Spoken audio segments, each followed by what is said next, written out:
Hello and welcome to The Money Trench, the music industry podcast with me, Mark Sutherland. The sun is out and we are closing in on 100 episodes, so it must be time for another of our legendary summer socials. Please check the TMT newsletter for details and to RSVP, and do join us as we shut down central London again on Thursday, July the 16th.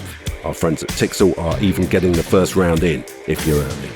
The Money Trench is supported by SOUNDON. SOUNDON is TikTok's all-in-one music distribution and promotion platform for artists and labels. Go to soundon.global to find out more and check out the SOUNDON Track of the Week in the TMT newsletter. And The Money Trench is also supported by TIXEL, the honest ticket exchange and waitlist, helping artists own their audience and protect fans from touts. Go to tixel.com to find out more and check out the TIXEL Gig of the Week in the TMT newsletter. And we support Earth%, the music industry's climate foundation. Check earth%.org for all the details. And this week, we're in TYX Studios, where we're joined by a true music industry pioneer. As a label exec, tour manager and artist manager, he has worked with legendary acts from Jimi Hendrix to James, The Who to the Rolling Stones, and Diana Ross to Roger Waters. He officially retired from management a couple of years ago, but he remains active in the biz. Please welcome the one and only Peter Rudge. Thank you, Mark, and thank God there's only one of me. We wouldn't have room for more than one of you, Peter, but welcome to the show. How's your music week been? Do you still have a music week? Well, not really. I'm a little peripheral now, but I've just come back from vacation, and the only music I've heard has kind of been Football's Coming Home, essentially. But I haven't been to any events. I've had lunch, as I usually do, every day with friends, and I've just been checking out a little bit because I haven't spent that much time here in the last 2 or 3 months. So, you know, the Sienna Sparrows and everybody are all brand new to me. So I'm just trying to, check everything out and just see. Nice one, mate. You seem to be keeping yourself busy in retirement. Yeah, I am. It's bittersweet retirement. I don't miss management, funnily enough, because it's a service industry. And you're basically executing your client's wishes. And it's a very fine balance, management. The real asset or the real kind of value that a manager has to an artist is honesty and objectivity. But if you're too critical or you're too objective or too honest, that is often perceived by the artist as you not believing in them. So, it's really, really a fine thing. Labels tend to tell the artist everything they want to hear. And then when the artist leaves the room, they tell the manager, that's not a single, that's rubbish, this album's not going to do anything, we're going to cut the marketing spend, this is awful, where's the touring itinerary, right? So, I don't miss that, but I miss the game. I miss the people, I miss the companionship. And like a lot of people, when you leave the business, your life can stop. So it's important for me to stay in touch. So I've got some projects which kind of allow me to fulfill my vision rather than someone else's. I'm pursuing documentaries, trying to put together a film with someone. I've invested in a couple of West End Broadway shows. I've got this big project that I'm really passionate about, which is leveraging the synergy between sport and music. And so I'm there I'm in another capacity, but I'm kind of utilizing, hopefully, all my knowledge in a positive way. Excellent stuff. Well, sounds good, but let's see what the rest of the music biz has been up to now with our roundup of the latest industry headlines. And our first story comes from Music Week, which looks at the tributes paid to Bella Figura founder Alexi Corey Smith, who died suddenly last week. Corey Smith, who appeared on TMT last year, was a much-loved and respected figure across the biz, with the former BMG UK boss hailed as a trailblazer and a principled and passionate entrepreneur in the many tributes posted across the industry. Peter, this was really sad and shocking. Yeah, very sad, especially because how young she was. And she was a breath of fresh air. I encountered her. I didn't know her well, but I encountered her when she was running BMG, and we were having initial talks about James going into BMG at the very early days when Hartwig took over and the label service model was just starting to evolve. And I always loved her because she wasn't eccentric, But she wasn't a traditional music business executive. I mean, I think she had a life outside music. She loved horses, if I remember well. And we used to meet in lovely places and have lovely conversations. And it's really sad. And she's a brave girl. I mean, she left BMG and she got in and she set up something that was seemingly doing very well.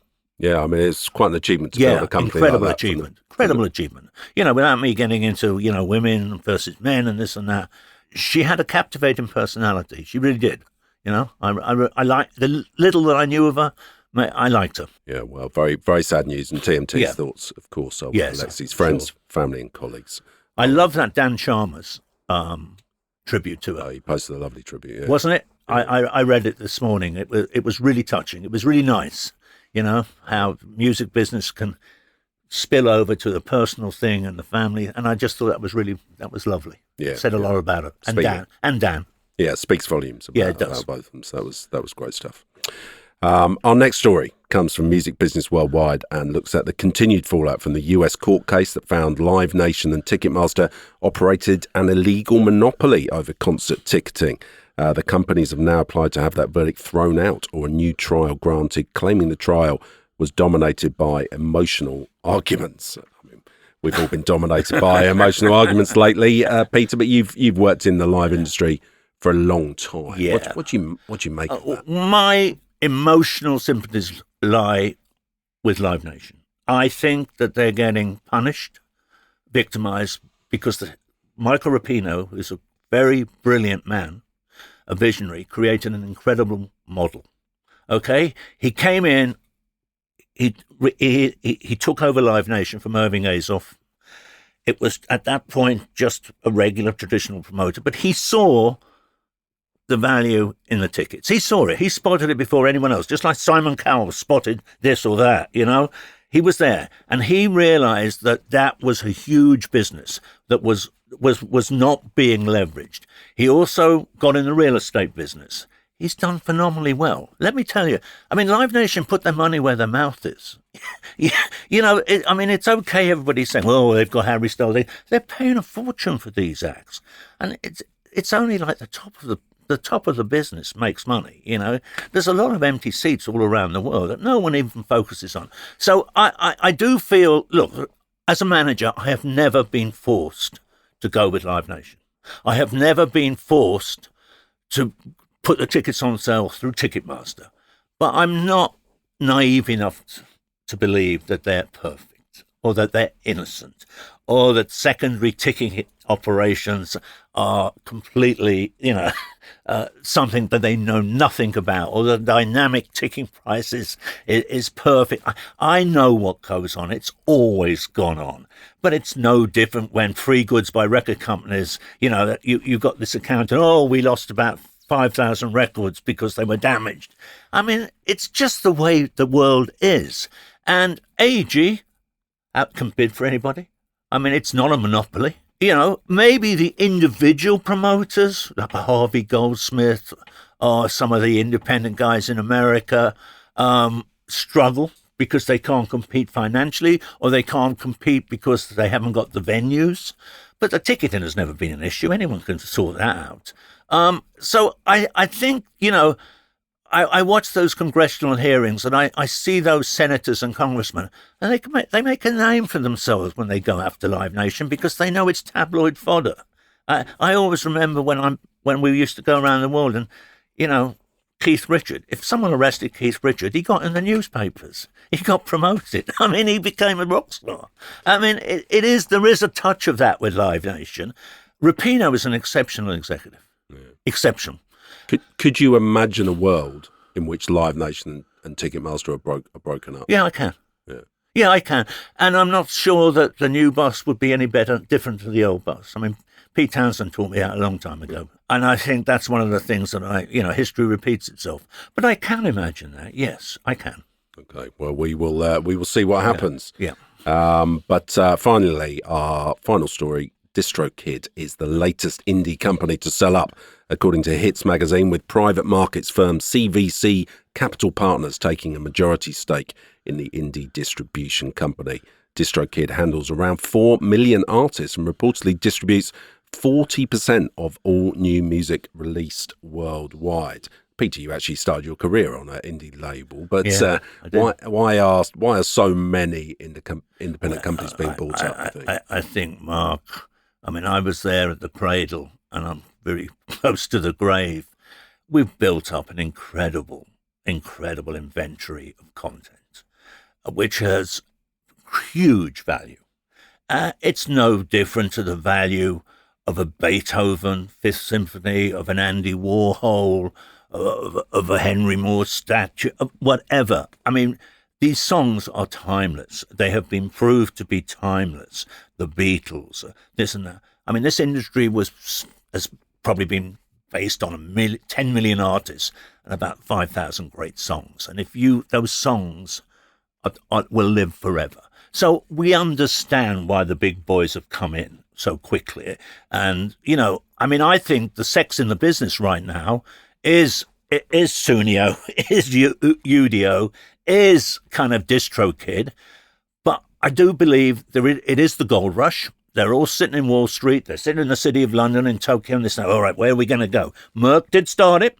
People are saying, oh, well, maybe Merck didn't overvalue it, because I did. I didn't think the chain smokers were worth millions, the catalogue, but I think some are, okay? I think there's some very bad deals and overpriced deals being made. But the horse is out of the stable on this, this AI thing. I mean, it's like, to me, from the perception of someone who's been in the business 50 years, I remember when MTV started, everyone wanted to close it down, then they all wanted a piece of it. When promoters saw radio shows coming along, they wanted to close them down, then they wanted to promote them, okay? When Napster came along, the first thing they tried to do was shut it down, then they wanted a piece. Likewise, Spotify, likewise, Deezer, you name them, okay? And I see that going on now. Suddenly, Lucian Grange is at the Apple kind of conference. And you see everybody trying to figure out now, all right, we can't beat this. This is going to happen. And it is going to happen. I hate it, but it's going to happen. And they all want a piece of it. So whether it's Rain Brothers, whether it's EVC, whoever it is, there's a million people in there. It's a mosh pit. Yeah. I mean, if you're obviously not a current manager, but if you were looking for a deal, would you be worried about the changing landscape, the fact that sort of indies are disappearing off the market, or indie distribution? They've been disappearing forever, though, Mark. You see, I mean, Universal bought Interscope, which stayed because they've got a very strong leadership, but they bought A&M, which they merged. They bought this one and that one. Now, Fontana have been revived, but it's really just a marketing. It's just there's no real cultural or individual unique DNA now to those labels. So, I mean, Track was an indie. It did a deal with Polygram. We were allowed to function as an independent label. But eventually, it just got folded. Someone's going to relaunch Track very soon, right? I mean, you can imagine the branding. The label of Hendrix, The Who, Mark Bolan. I mean, it'll go down great. And you might get your old job back. Oh God, I hope so. 20 quid a week. I started. I think I'll get more. Well, probably not actually, the way the industry's gone. But it is, and I think that's one of the things, and we'll get into it, why I believe one of the reasons Live has succeeded, that these promoters, it was all their own money. Okay. Well, thanks, Peter. Don't forget, for even more music industry insights, sign up for the TMT newsletter at themoneytrench.com. But now it's time to talk to this week's guest, legendary manager Peter Rudge. Peter, it's been an incredible summer of live music, so many huge tours going on all over the world. Do you look at the current landscape and think, I helped build all that? Yeah. I'm sorry, yeah, I do. I think I was part of it because I've been on the whole journey, and I believe that live music is the thing that sustains careers, okay? And I always did. And I was mentored very much by an incredible man called Frank Barcelona, who was an agent in America, premier talent. And what we talked about was we could see even then, and this is the late 60s, early 70s, that to survive the fickleness of radio, later video, whatever, you needed to find a way to connect with an audience that doesn't rely on a third party. At that time, there was a tipping point. When I went over to America, the Who was basically only able to tour in a broader, other than 1 or 2 markets like New York, but across America, in 10-act packages, 15 minutes per act. They played 3 songs, okay? They had to play a single. They were basically those radio shows, the Ledgery, Murray, the Kay shows, the Smothers Brothers shows like that. 1 PA, no lights, this and that. And it was dreadful. The first tour the Who did were Casey and the Sunshine Band headlined, okay? And it was the same. That's a volatile mix. Yeah, it's a great. And Herman's Hermit were on them, and it was just like crazy. But that was it. It was a variety. It was still seen. It was as a novelty, this thing, but that was never going to last. We don't have to get into that. So Barcelona said, this is crazy. And what happened is that at that point, 2 things happened. The album started to emerge. The Beatles, Zeppelin, Cream, these things. Suddenly there were bodies of work, the Pink Floyd. And these acts couldn't promote their work by three songs on a Murray the Kay radio show. Barcelona perceived that. The other thing that happened was the birth of FM radio. Because when I went to America the first time, when I got off the plane, RKO Radio was the only real music station in New York, just a rotation of 20 songs a day, 7 days a week. That was it. And no rock and roll. So FM radio came in. They were able to kind of program it in a far different way. You got NEW in New York. Well, it was Tom Donahue, K-San in San Francisco was the father of it.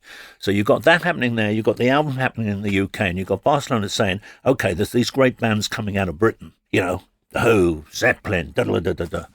When he signed them. And he found they had to get rid of these old school promoters. They were really rotten, old school. They weren't nice guys, okay? And he found and he put together a bunch of young kids. And they were just music fans, most of them. They weren't they weren't the nicest people in the world, all of them, and they weren't always getting in the business for the right reasons, But he said to these guys, if you want to get in business with me, he said, there's 2 things you've got to do. You've got to find a club where bands can play as long as they want. It's got to be all ages. I don't want any alcohol in there because as soon as the alcohol is in the clubs, the mafia come in.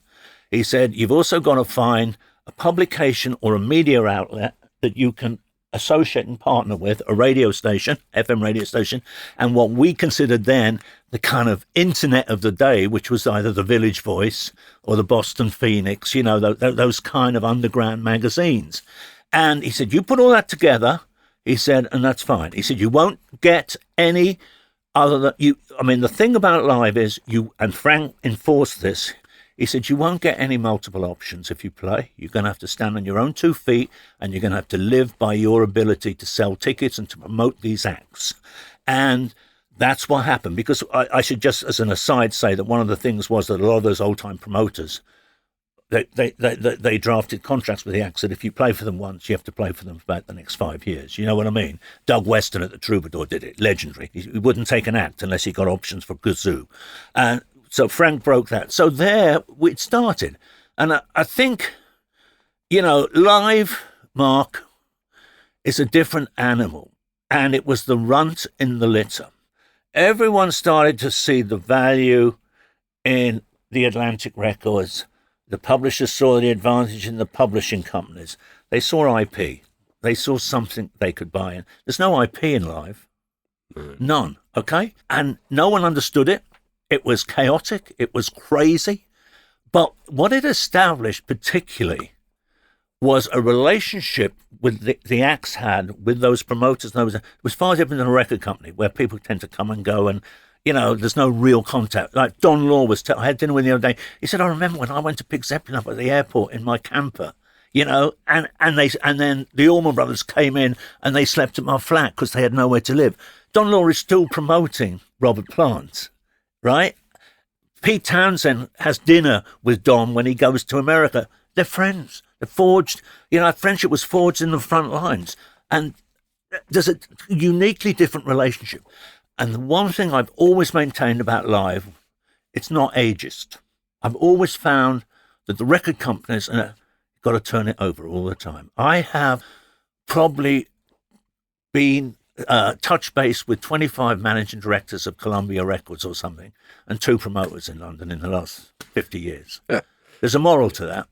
There's a moral. Definitely. But I mean, and it was your work with the Who and the Rolling Stones in the sort of 60s, 70s. So 70s, Mark. Please, 70s, Mark. 70s. Let's leave it at that. Right, steady helped put together the sort of modern touring template, didn't it? Really? I kind of like to think that. I mean, there were a lot of us. I mean, there was a lot of young managers: Terry Ellis, Chris Wright. You know, a whole bunch of Brian Lane. And we did. We trusted Frank, but I think we did. You know, I've always maintained that without the promoters were essentially the key people in developing the careers or sustaining the careers of most of the artists I've worked. And I suppose we did. At the time, we didn't even really think about it. You just do it, you know. We're making up the rules as we went along. It just... You know, Barcelona created a network. There were about 20 young kids from Seattle down to Miami. Basically, the English rock band didn't work south of the Mason-Dixon line. That wasn't, you know, that wasn't fertile territory then. And you work with those guys. And I've always had a mantra that you never book one tour without knowing what the next 2 tours are. So we used to plan things strategically.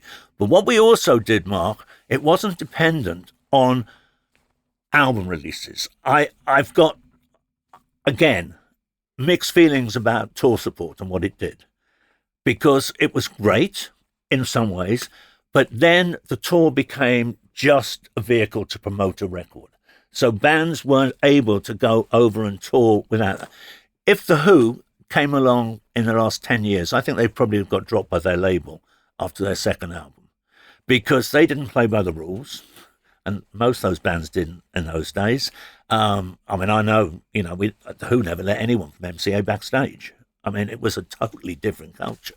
And The Who probably would have been dropped. They had a bent bank manager at the National Westminster in Ealing. He used to give us overdrafts to pay for us to go to America when there wasn't an album out.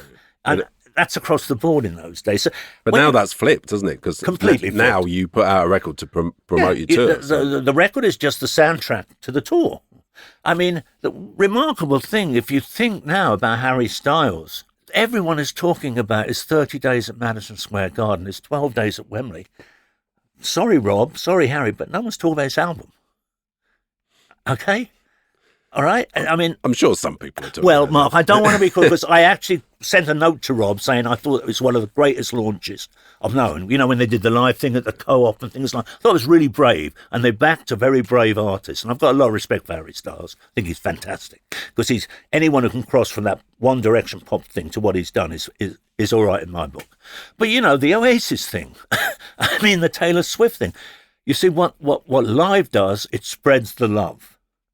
Because the airlines, the hotels, the supermarkets, everybody makes money. Yeah. You don't get that with streaming. That's true. But let's talk about you, because it's been a remarkable career. But you didn't actually plan to go into the music industry, did you? No, I wanted to go in the Foreign Office. Could have been Our Man in Our Man in Havana. That was you've been reading something. I did, and what happened? I came down from Cambridge in May, and the civil service exams to get into the Foreign Office weren't until the following January. Why, I don't know. But whilst I'd been at Cambridge, because Cambridge had no structured social security, social secretary. Thank you very much. And it was like kind of federal. There were all these 30 colleges. My friend and I, John Willis, we formed an agency called Mono, and we booked all the May balls and everything. So I made a few contacts, one of them being Track Records, Kit Lambert, and The Who actually were the first band who stiffed me. I booked them for the Christ May ball for £400, and the morning of the show, I got a cable, or a telex, as it were in those days, from Kit saying, unfortunately, Keith Moon was sick, and we'd have to cancel the gig. And you know, when you're 20, you have no fear, because you have no kind of history or information. And I just got on the train. I went down to London. I barged into Track Records, and I said, I want an explanation. And Kit, to his credit, saw me. And I'm talking, he said, I'm terribly sorry, it's awful. I mean, Kit, he spoke like Boris Johnson. I mean, and he's going on, and suddenly I look behind him, and there's the Music Week calendar on his wall. And on the day that I was there, the day of the May Ball, there was video, Isle of Dogs, it was a video shoot. And I said, Kit, they're doing a video at the Isle of Dogs today. Oh, and he copped it. And so I just accepted it. And I think we got family to replace them at the last minute. And I went up. So when I was, had this time to fill between May and January, I wrote to 3 people and saying, can you give me an internship or a job? Track Records, Chris Blackwell at Ireland, Kit at Track, and Andrew Oldham at Immediate. And Kit, I didn't hear anything back. And then suddenly one day, from any of them, there was a knock on my door at college, and he said, I'm Kit Lambert's assistant. And I said, what are you doing? He said, well, Kit said he got a letter from someone at Cambridge University, but had forgotten to sign their name. Because I wrote the thing at about 4 o'clock in the morning. And he said, and she said, he'd like you to come to London to, intern for a while. I said, great, fantastic. She said, well, start on, we worked it all out. You'll start on October the 1st. So October the 1st, I kind of get ready to walk into Track Records. I go down Carnaby Street into Take 6, buy a kind of really spivvy jacket. I'm Jack the Lad. I'm thinking, here I go, mate. This is it. I turn up and no one knows who I am. No one is aware of me joining the company. I said, well, where's Kit? He's in Seattle with Hendrix. Well, where's his partner, Chris Stam? He's not in yet. So eventually Chris Stam comes in at 4 o'clock. No one, Kit never told me anything. I don't know what you're doing here. He said, but Kit, I'll speak to him at about 6 o'clock. He's in Seattle, I'll call him. And so, and everyone was looking really weirdly at me. And I felt very uncomfortable. I thought, oh, Christ. And then eventually they got Kit. And Kit said, oh, yes, that's the boy I want. Yes, I did give him a job. And it turned out I started at 20 quid a week. But what I didn't realise is that there were guys like me turning up every other day that Kit had met in some bar. had promised them a job, if you know what, because he was that way inclined. But we got over it. And I mentioned one mentor, Frank Barcelona. Kit was the other one. Kit was a real manager. And I think Pete Townsend will acknowledge, and I don't want to take anything away from Pete Townsend, because I think he's a incredible genius. And very difficult artist to manage, but all the great ones are. But Kit inspired him. Kit had the concept of Tommy very much. Well, they probably did together, but Kit was a real man. He came up with crazy things. And when they played the Marquee, they used to kind of get kids. They used to pay kids to come in and turn kids away.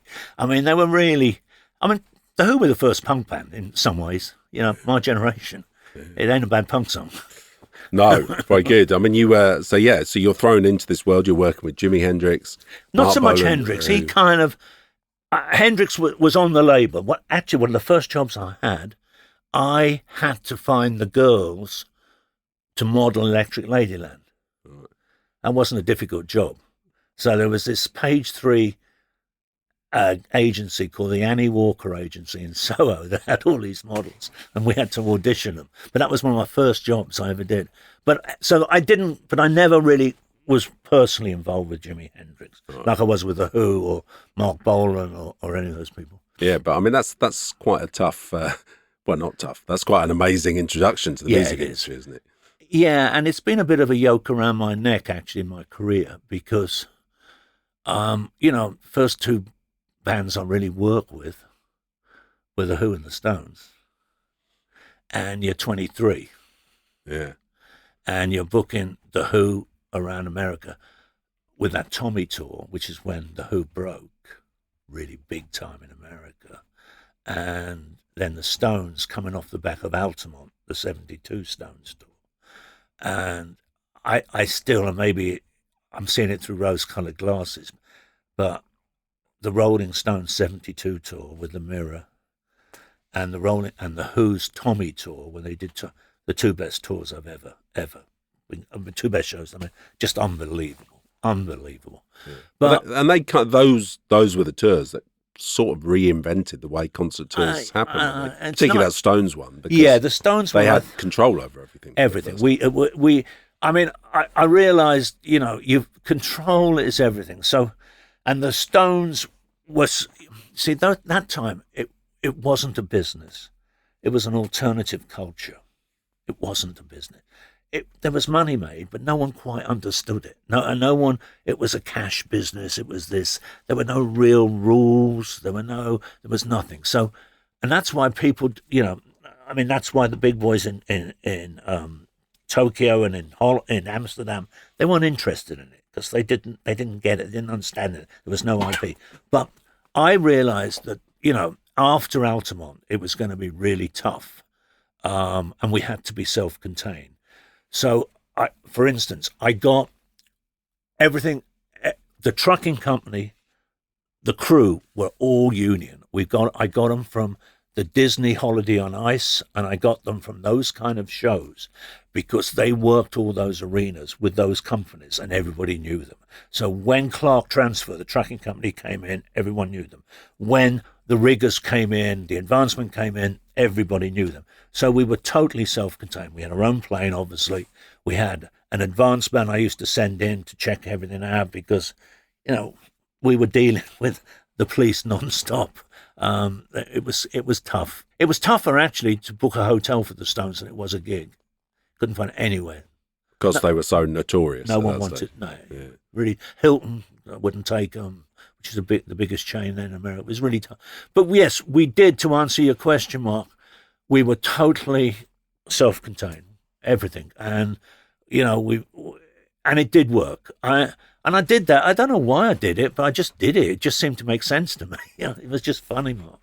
Yeah, well, I mean, those tours were, obviously you're breaking them old business-wide, but they're culturally really important. Yeah. That Stone 72 tour, just the guest list every night seems incredible. Looks pretty ridiculous. But I mean, what's it like? Because you're sort of tour manager and kind of manager. Yeah, because Mick's the manager. You always will be. But I was right in the middle of all that. Yeah, madness. You are. The toughest thing when you're on the road is the guest list. Oh, it drives you frigging crazy. It really does. Yeah, but I remember once, like, Liza Minnelli and a whole bunch of people wanted to come to the show in LA, and we were just fed up, and every time there was someone else, and we just put them all in with the truck drivers in their dressing room, because you just get so fed up with it. And then, I mean, it was that tour, the Stones transcend the music business. So we had Robert Frank making a film with a tour. We had Truman Capote following the thing. We had Lee Radswell coming with Truman Capote. Armid always used to bring the ambassador of this, Henry Kissinger. Andy Warhol was always there because the Stones were one of the first bands to kind of grow outside their little music bubble. And so we got all that, and it was something it was really tough to manage. It was, but essentially, you kind of just ignore it all, Mark. Otherwise, you can't deal with it. It's really difficult. It's a hard question to answer because when I lived it, I just lived it. It's what it was, and I hadn't really been on tour with anybody else, to be honest. What a way to start, because the bands nowadays quite well behaved, but back then you've got Keith Moon, Keith Richards under your charge. I mean, how did you keep them on the rails? Well, I didn't, did I? I mean, you just protect them as much as you can.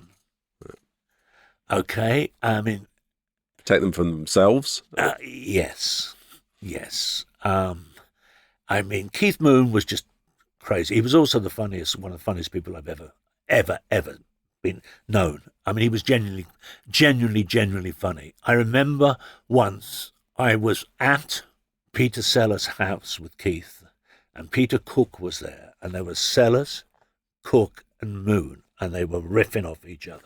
And Moon was as funny as the other two. He was generally very funny, but he was mad. I mean, I remember walking around sewing a Nazi uniform, and I mean, he just was always on the edge. He just went too far. I mean, I once challenged him, I think rather stupidly, to decorate his room in ketchup, and because he did. And so, 3 o'clock in the morning, I get a knock on the door. It's the police. Get out. Come on. So Keith I also had to identify his body when he got killed. So It was really sad, but he was a special guy. He was the energy behind the Who. Every time Townsend got tired, he'd look over to Moon, and Moon would just drive it. And the Who weren't perfect musicians. I mean, technically they weren't. Boy, oh boy, the energy that came off that stage with them was just incredible. Keith had other issues, and it wasn't so much Keith. Keith Richards. Keith Richards, I'm sorry, yes. It was the hangers-on. It was the people around him. The suppliers, the this, the that. They were leeches. They were a problem. And so it was quite tough managing Keith Richards because he saw me as the kind of parole officer or the head teacher or something, and it was quite difficult. Mick was fantastic. I mean, there's a reason why the Rolling Stones are as big as they are. And it's not just their music, it's his drive. I mean, there's few musicians who've got the energy, the strategy, the focus that a Mick Jagger does. Nick Rhodes actually is another one. I mean, I've got a lot of respect for Duran because they were a true pop band, and they've now actually come out of pop, and they're a national institution. They survive. It's not easy for those bands. I was managing them when they wrote Ordinary World. And I took Ordinary World around the industry. Every label, and everyone said to me, it's a great song, but Duran never got a chance. They're finished, they're done. And it's the only act where I sat down with them because I really liked them and liked them there. I said, guys, I can't do any more for you. I'm exhausted doing it, trying. It's really hard. And everyone's passing. And then we kind of just shook hands and hugged. And I'm still friends with all of them, especially Nick. And I just couldn't do it anymore. I just felt it got me so upset that everyone. I said, "This is a great song." Roger Ames even passed on him. He said, "Peter, they're never going to do it, Duran." And he's got pretty good ears. And it was just like that. It's funny how business, and it's an imprecise science, isn't it? Yeah. You've managed a lot of big characters. Yeah. People who are. I got fired by a lot of them too. Yeah. Well. Yes, but are you sort of drawn to that kind of person? Yes. Oh, all the acts that I've been involved with have an attitude. Bands that love each other come along and they're all lovey-dovey. They don't last 2 albums. They fall asleep. But bands there's a bit of angst. Jagger and Richards, Townsend Daughtry, okay? Skinner, there was a little bit of enmity with Skinner, not as much. Waters, I managed Roger for a long time, and obviously his relationship with Gilmour. But you notice it if you go through a lot of bands, there's a bit of an edge. James, Tim is so different to the others, so different. But when they cross that white line, they're all meant. It just clicks. I remember going to a Pink Floyd show where they wouldn't see each other. There were 4 caravans, all parked with their backs to one another, backstage. So Waters was there, Gilmour was there, Wright was there, Mason was there. They didn't see each other till they actually got on the stage. It was that kind of toxic. Somehow it works. That edge just worked. I went through Black and Blue with the Stones, where Mick would come in the studio, say 10 o'clock in the morning till 7. Keith would come in at 9 o'clock at night till 6 in the morning. They're working on the same material. Yeah. I don't know. I keep saying it's an imprecise science. But yes, I have, because I think that what we're lacking now, and I'm not going to get on my, I'm not going to say, oh my God, where is the protest against Trump? Where's the, I grew up in a time when it was, we were the soundtrack to upheaval, to political upheaval. In America in the 70s, you had Vietnam War, you had Attica, you had all Kent State, you had the Black Panthers. There was real cultural, the country was in terrible state. And over here later with Kinnock, with the miners and Scargill and Thatcher. But where's the industry now? They're more worried about their streaming numbers. The only person in America who's saying anything is Bruce Springsteen. So that bothers me because I come from the time Woodstock, the first contract that came across my desk at Track Records was the Who for Woodstock, $12,500. And they had to pay their own way there. So, and Country Joe and the Fish, and all those people. And I think that, I don't know, do we have a responsibility to comment on politics and the world? And I lean that way. Let's talk about another act you worked with for a long time, James. Yep. You were their manager for 35 years. Yeah, I know. Yeah. Why did that work so well? Because they've been around for a while when you got involved. Yeah, they'd come off. I got involved at the time of Laid, with the release of Laid, only in America. I think it's interesting. They'd had their 15 minutes of fame, as it were, front page of Enemy. Sit down. They come through in that Manchester kind of explosion, what I call, the Hacienda days, Stone Roses, Happy Mondays, etc. But they were always they again were the run to the litter. If you ask anybody about those days, no one will ever mention James. Oh yeah, and James. And they were very much seen as, that's the band who does Sit Down. He's a good guy. No, he's not. It's the name of the band. So they had no identity. They weren't particularly sexy. Tim's Marmite. Some people love him. A lot of people don't, especially the media. I think they pissed a lot of people off in the early days, which a lot of bands do. And in those days as well, there was no real focus on international, so they were very much a domestic act. Didn't travel, didn't sell records anywhere else, which still essentially is the same in America. But then Laid came out, and I adopted my kind of, what I've always done. We toured them in America. Laid was really good. They were at 4,000 or 5,000 people. But what I saw with them, how good they were live. They're really good. They are great live. They are really, really incredibly dysfunctional. Incredibly. I mean, oh, God above, they're tough. They're like rounding up sheepdogs, They live all over the place. I mean, unbelievable. But when they cross that white line and they don't have to think, they just have to rely on their talent, they're incredible. Really great live band, and he is a brilliant frontman. Brilliant frontman. I mean, a lot of his lyrics are obscure and this and that, but those fans love him. They love him, and they have been phenomenally good with their fans. They really respect their fans. They don't rip them off.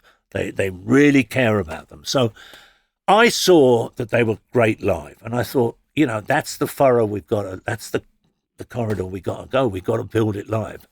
And I think, in a way, Simon Moran is as responsible as anyone for James's success. He always believed in them. They're one of the first bands he ever promoted, when he was just out of college. John Giddings came in late. Martin Orne used to book them. But I made the move to Giddings, and Giddings loved them. And we really did just say, okay, let's just forget everything else. Let's just build them live. Let's get them out there. Let's just keep going. And it's just kind of built. And finally, they're getting the recognition. They haven't had it a lot for a while. I don't believe they've had the respect or they've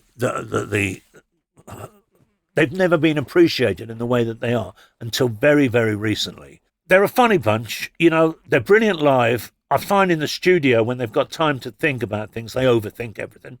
They're a democracy. So that's Mark's song, that's Saul's song, that's Tim's song, that's Jim. And it kind of gets wrong. They'll put an album out and we'll put the single out and it won't work. And then they'll say, track 8's the one, let's just work. They'll edit it then. I have two months after the records come out. They're all over the place. I personally, I'm not alone in this. I don't really care about Radio 2 anymore. They don't have to prove anything. All I did, I think, was play to their strengths and try and neutralise their weaknesses. Yeah. And compared to the days when you were managing the Who and the Stones and people like that, the managers have to do a lot more work these days. Back then it was about the deals. Oh, good God, we do. I mean, I've spent most of my life telling the record company what the publisher's doing, telling the publisher what the promoter's doing, telling the promoter what the agent's doing. I mean, it's crazy. It really is. And you do have... I've always been a bit like that, though. I've realised... I've never trusted anybody. I just don't, okay? I don't, not middle management record companies. I don't. I think that the greatest model or the greatest business I ever worked was when I started at Track Records, where Track were the record company, they were the publisher, they were the manager, they were the agent, essentially. They were everything. And we the also... original 360. Yeah, the original 360. And that's how Blackwell set it up at Island. And that really worked. The problem was it was open to financial abuse. And it happens, okay? But it is the best model because the publisher has one agenda, the record company has another agenda, the promoter has another agenda. The manager is the only one who can try and pull all the pieces together.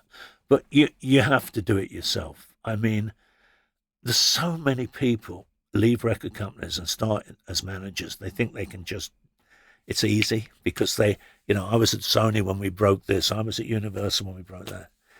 You don't break things. The acts break it. You just stand there and you've got to, you point them through the right door possibly, but they've got to go through it. I mean, a good marketing campaign is usually in lieu of not having a decent song. So yes, the managers, we do, but I was always a bit like that. I really was. The 360 thing that you did was just a farce because they added no value. I mean, they didn't have anything. And it's just ridiculous. I mean, this whole argument now about you see the numbers with new music versus catalogue and all this. I mean, it's a nonsense, really. Well, it's a tough game these days. But yeah, I mean, you retired in 2024. Yeah. Was that a difficult decision to make? Yes, it was. It was. But, I've become the person I hated when I got in the business, the old fogey, and it becomes Groundhog Day. You kind of know everything. Kids coming to me, oh, you manage Roger Waters. I've got a 13-minute track. Can you get it on radio? I mean, no, it's a different time. It's not, you can't do that now. Oh, can you stream it? No, the streamers are just like radio. They don't let anything go longer than this. And you do just get a little too cynical. A little too, I can't be asked. And, I never was patient, but God above. The older I got, the less patient I got. I mean, that's not one of my attributes, patience. So I felt like, and I wanted some time for myself. I mean, it's tough.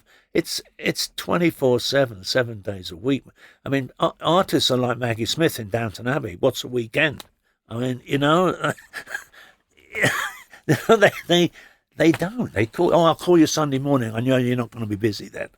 Do I want to spend 3 hours talking about the guitar solo? No. I know that's been unfair to artists, but you get to that. You get like old marrieds.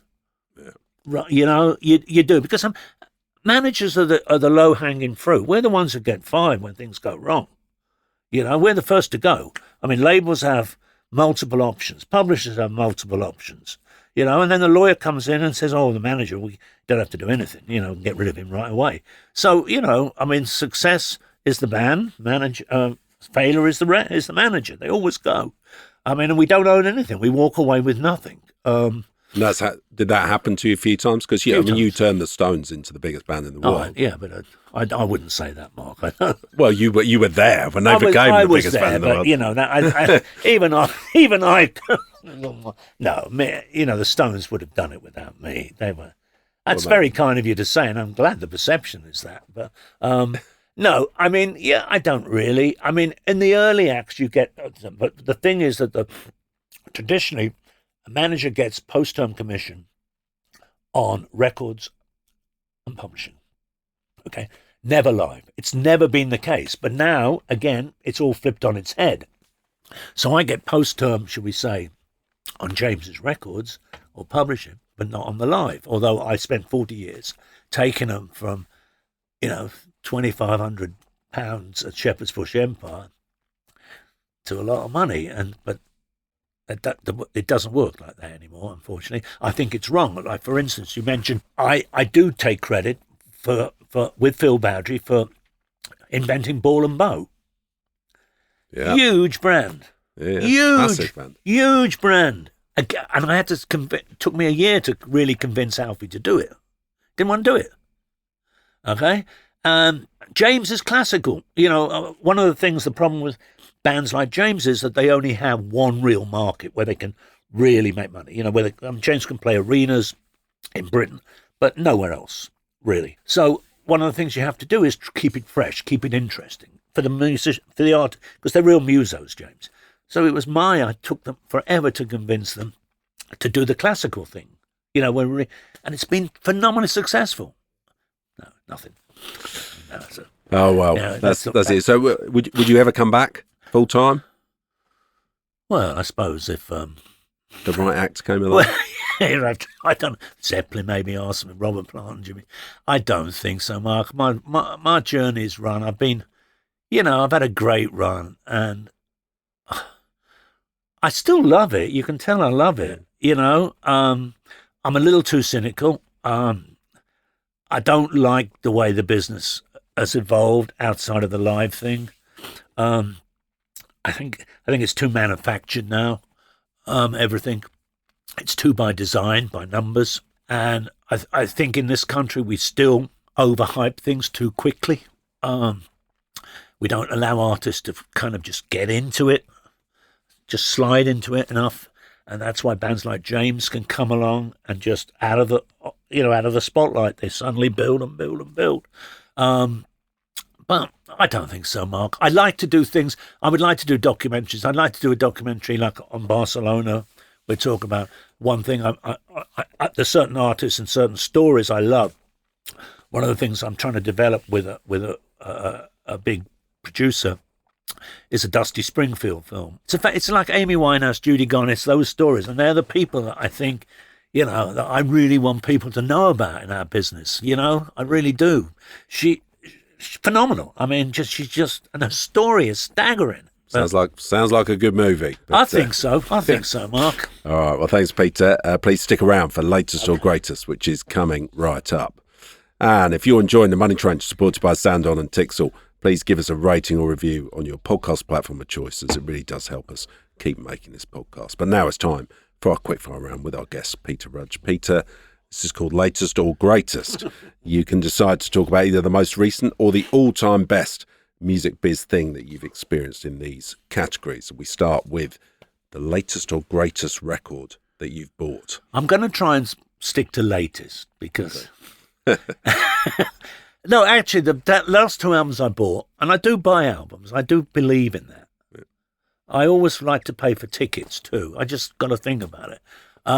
Was the Mumfords album? Oh, yeah. And Wolf Alice. Two good records, two great records. They're the kind of bands I like. Yeah. I think they're creative, they're innovative, they're very authentic, they stick to what they do. I think that Wolf Alice are really good. I think they've got a lot of legs. Mumford's had a wobble a little bit, a while, because there was a little bit of internal problems, but I love both those bands. Yeah. Excellent stuff. The latest or greatest gig or festival that you went to? Austin City Limits last year, I loved. I have always loved country music because it's road music. So when I used to go out with the Stones or the Who and those bands, I loved Waylon and Willie. I loved all those kind of, on the road again. And Leonard Skinner, who the favourite act I've ever managed, used to have a lot of country tinges as well from the South. So I love I loved the ACL last year, and I saw Morgan Wallen there. Now, Morgan Wallen is not someone who I politically align with, but wow, was he good. Jesus, he was great. I mean, he captivated. He just held 60,000 people in his hand, just like that. I really got off on that. I went to Coachella as well this year. It's got a little like Ascot and Wimbledon now. It's all about like when Glastonbury suddenly went from being a cool festival to, the only pictures you saw were Kate Moss in Wellingtons walking around backstage. It's got a bit like that Coachella now. It's too much Kasabian. Without the Wellingtons. Yeah, probably. without the with the sunstroke. Yeah. Oh, it's hot. They're the two. I mean, gigs that I go to. I went to see Haim. I like those three girls, but that's about it recently. Too old to go, Mark. I'm a fidget too much. Your latest or greatest music biz boss? I mean, you don't have a boss anymore. I've never had a boss. Yeah. No. But it would be Kit. Yeah. Kit Lambert at Track. I learned so much from him in such a short time about what management truly is. It's not just servicing, it's adding value, it's coming up with ideas, it's strategizing, it's thinking things through, it's trying to get outside your ecosystem. I mean, I've always said to Tim, we've had this disagreement, he's never done it. I said, Tim, you should collaborate.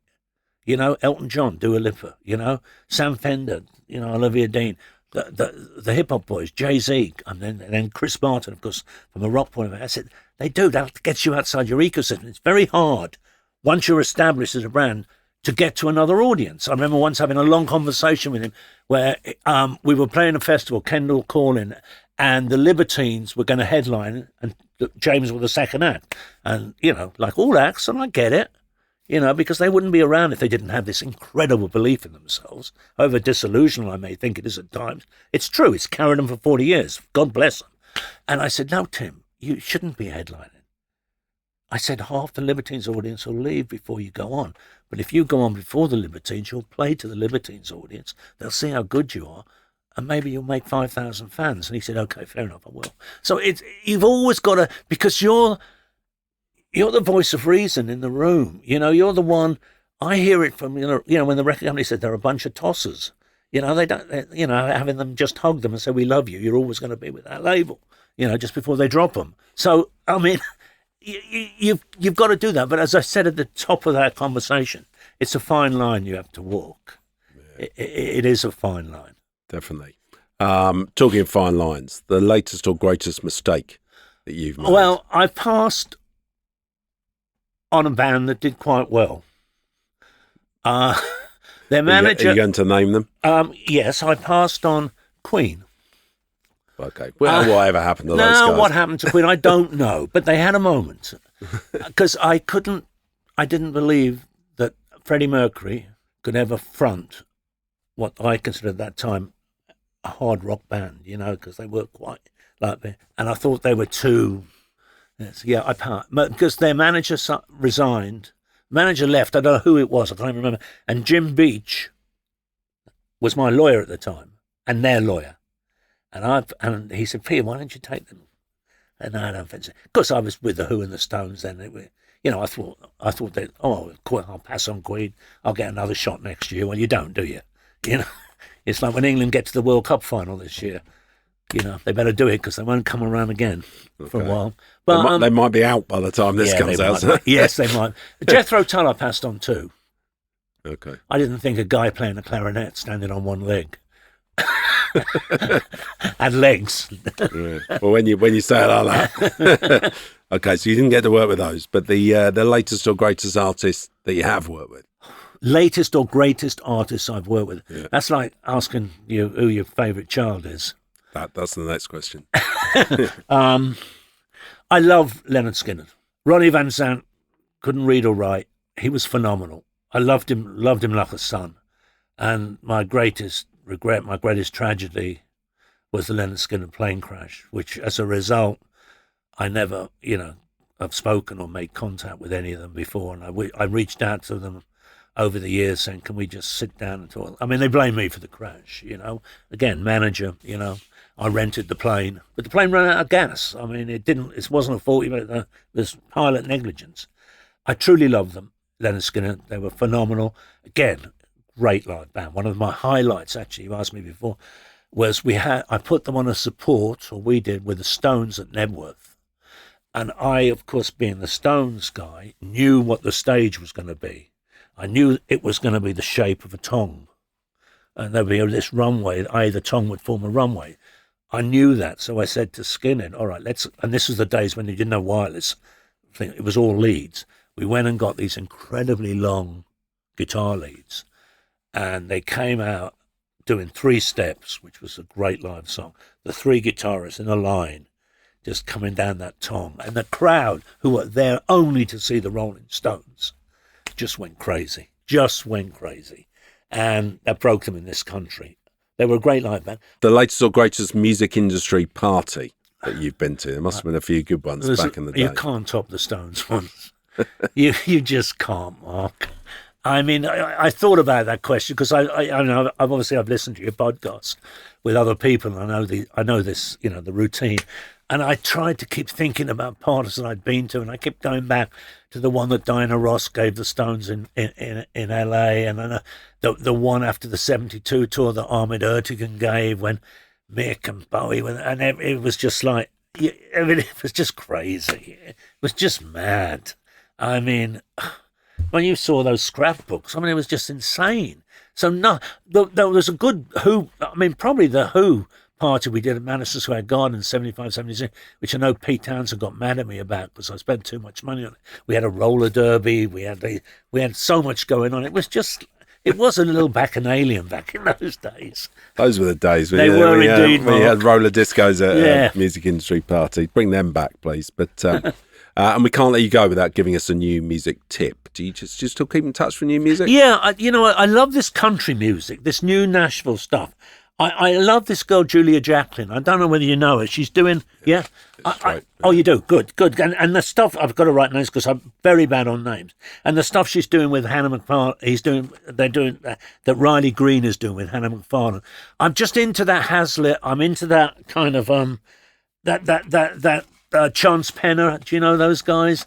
They're all of that kind of ilk, Anna Nashville, but they're storytellers. And I think that's what I like about them. All right, well, we will check all those out, but that sadly is all we have time for. So a big thank you to our guest, the living legend that is Peter Rudge. Thanks very much for coming on the show. My pleasure. The Money Trench, the music industry podcast with me, Mark Sutherland, is supported by SOUNDON and TIXEL, and in support of Earth%. It's produced by Take Notes and exec produced by Mike Walsh, with huge thanks to Sennheiser, The Fourth Pillar, and our friends at Deviate Digital for our social media. The Money Trench music is by the brilliant Tom A. Smith, and to get in touch with us, please email mike@themoneytrench.com. Thanks this week to TYX Studios for their beautiful podcast studio and facilities. TYX Studios provides premium podcasting studio facilities and production assistance right in the heart of London. Check them out at tyxstudios.com. As well as the TMT Summer Social, don't forget to RSVP now. The World Cup wraps up this week and even has its first ever halftime show. Plus, it's the UK Music Summer Party, Marshall's Summer Showcase, the BBC Proms kick-off, and there are big gigs for System of a Down and Queens of the Stone Age, Charlie Puth, The Streets, Richard Ashcroft, Pulp and Bruno Mars.